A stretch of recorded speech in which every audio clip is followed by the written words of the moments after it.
दिवस समारोह का आयोजन रीवा जिले में किया गया, जहां कारगिल युद्ध में शहीद 3 विंध्य के सपूतों को याद करते हुए उन्हें भावभीनी श्रद्धांजलि अर्पित की गई है। साथ ही वीर नारी, वीर पिता, वीर बेटियों को सम्मानित किया गया। उक्त विजय दिवस का यह 24वां समारोह आयोजित किया गया। कार्यक्रम में पहुंचे रीवा विधायक राजेंद्र शुक्ला ने कहा कि किसी को छेड़ेंगे नहीं, जो छेड़ेगा उसे सेना छोड़ेगी नहीं। आइए आपको दिखाते हैं उक्त समारोह की कुछ झलकियां और सुनाते हैं रिटायर्ड सेना के जवानों के साथ विधायक राजेंद्र शुक्ला ने क्या कहा है।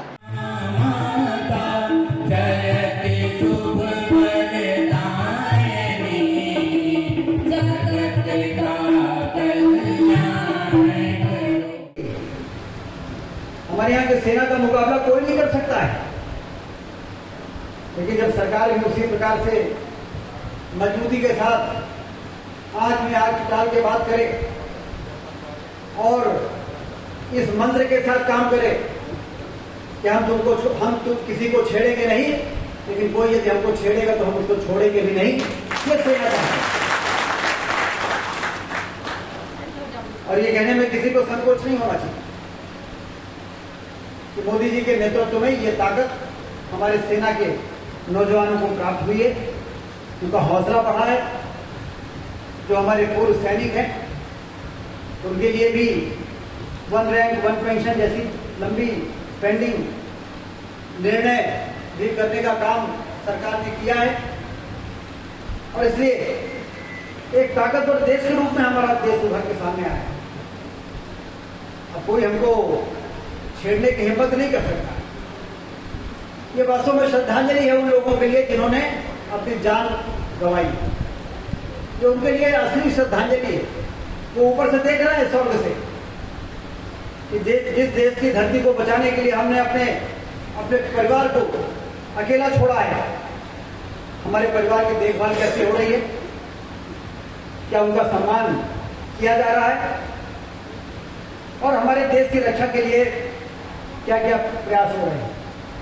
उनकी आत्मा तृप्त हो जाती है जब वो ऊपर से देखते होंगे जब देश को छेड़ने की हिम्मत कोई नहीं कर पा रहा है। उनकी आत्मा तृप्त हो जाती होगी जब उनकी माँ को, उनकी बहन को, उनकी पत्नी को हम लोग सम्मानित करते हैं। ये अब हमारा दायित्व है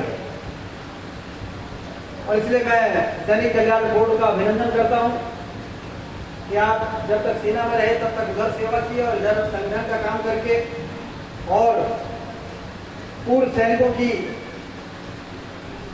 सुविधा में कोई कभी ना आने पाए। अभी आदरणीय तिवारी जी कह रहे थे शौर्य स्मारक बनना चाहिए, गेस्ट हाउस बनना चाहिए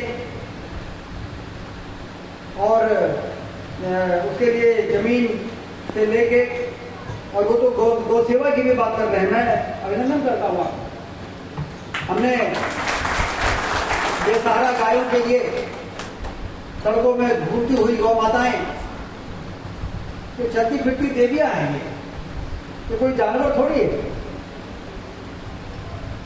33 करोड़ देवी देवता जिसके शरीर में बात करते हो और कोई को भरोसा ना हो तो इससे समझ ले कि कौन सा ऐसा प्राणी है इस धरती पर जिसका मल मूत्र पूजा में उपयोग होता। बाकी प्राणियों के तो मल मूत्र को देख के लोग दूर भागते हैं। अकेले गौ माता है, गौवंश है, जिसके मल मूत्र को लेके हम पूजा में रखते हैं।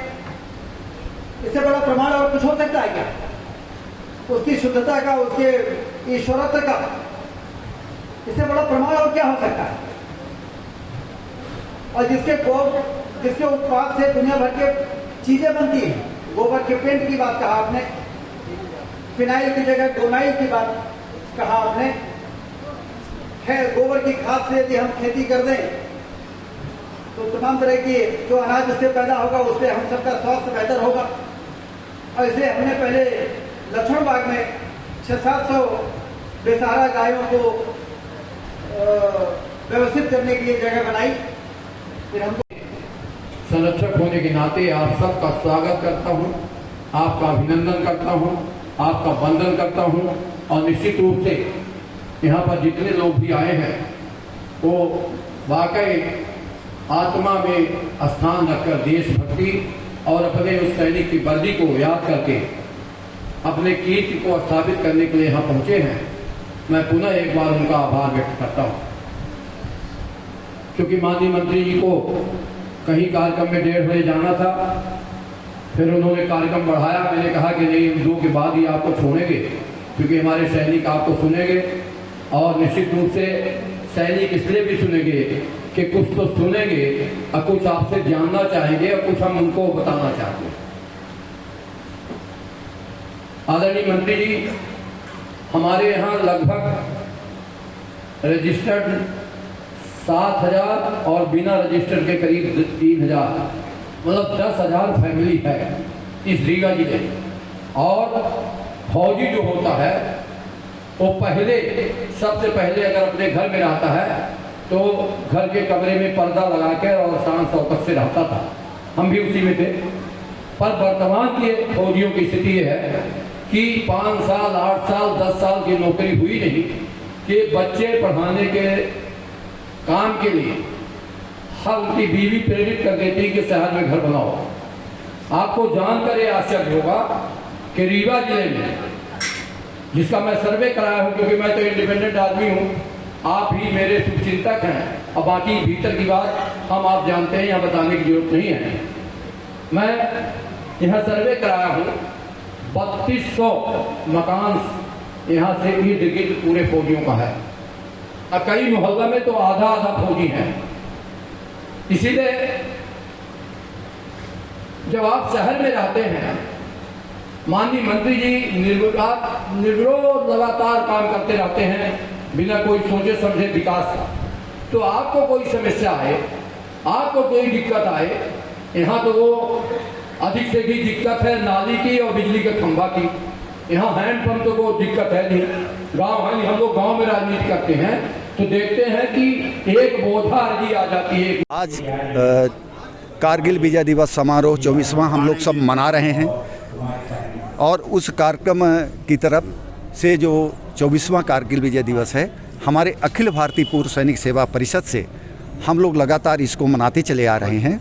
और ये जो भारत सरकार के जो रेगुलर मना रही है उसी के उद्देश्य से है। इस युद्ध में विकट परिस्थितियों में, अब विषम स्थिति में हमारी सेना ने अपने साहस और पराक्रम को दिखाया और हम लोग 2 महीने के कम समय में हम इस विजय को ऐतिहासिक रूप में प्राप्त किया, जो विश्व का ऐसा युद्ध था जो आज तक कोई देश ने नहीं लड़ा था और हमारी भारतीय सेना ने इस गौरव को प्राप्त किया। उसी के उपलक्ष्य में, उनके सम्मान में और उन शहीदों के श्रद्धा सुमन अर्पित करने के रूप में हम सब इस कार्यक्रम को मनाते चले आ रहे हैं और हमेशा उनको मनाते हैं। इस युद्ध में हमारे विंध्यधरा से रीवा जिले के 3 वीर सपूतों ने अपना बलिदान दिया।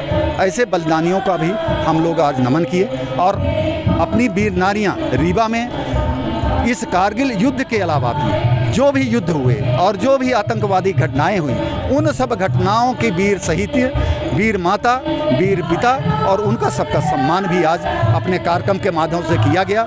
ऐसे भी हमारे पूर्व सैनिकों का भी सम्मान किया गया जो प्रशासनिक अधिकारी के रूप में कार्य करते हुए अपने समाज में रहते हुए अच्छा कार्य कर रहे हैं, जो हमारे लोगों के लिए एक प्रेरणा बनी हुई है।